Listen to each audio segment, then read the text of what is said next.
It's close. Thanks very much indeed for joining us. Now, as growth wavers and government austerity kicks in, enterprising small businesses are Britain's best hope. Poppy Trowbridge reports on the technology startups that are springing up in East London. This is Silicon Roundabout in London's East End. California has its valley, but this is where IT startups come to make it big in Britain. We started our company Group Spaces in Oxford, and a year ago moved to London when we received venture investment. We were 4 people then. On the back of our investment, we scaled up to 13 now, 12 months later. And the focus for us is about really growing the business, developing the product, growing our user base.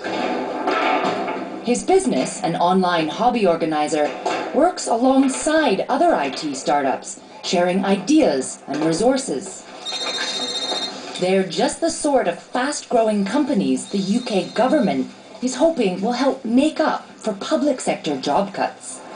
Internet companies play a key role in employment here in the UK, and so the government's throwing its weight behind the technology movement happening here.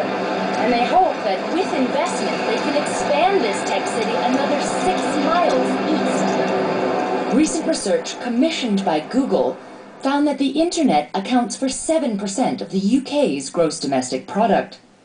That's set to grow to 10% by 2015, making the internet economy itself worth more than £170 billion. Google's also sponsoring this collective called Tech Hub at the heart of the roundabout. Despite that support, some say the future's uncertain. Silicon Roundabout, where it's got to so far, was very much an accident. It's just happened on the edge of the core of the really developed part of central London. Now, would the government be able to make that go further, move out into East London? Nobody knows. No matter for these British entrepreneurs, they're already putting themselves firmly on the map. Poppy Trowbridge, Bloomberg, London. Well, Spoonfed Media, is another British startup combining the spirit of innovation with new media know-how to carve a niche in post-recession Britain. The company was started in 2007 by London School of Economics graduates Alex Will and Henry Erskine Crumb. It comprises 2 entertainment websites. Spoonfed.co.uk provides information on events in London with more than 30,000 listings, and bullseyehub.com combines a digital media marketing tool with a bespoke broadcast engine. It allows promoters to send listings to more than 40 websites at the click of a button. Well, from its basement beginnings, Spoonfed Media has grown to employ 30 full-time staff and has raised more than £1.5 million from angel investors. But is this kind of success solely down to individual enterprise, or can the government take some credit? Well, Alex Will of Spoonfed Media joins me now. Thanks for joining us. It's very hard to start up your own business. What kind of help were you able to get from the government and other initiatives? I think when you start out, you're very much focused on building a business at a very small level, and government doesn't really have huge initiatives to help you, I think.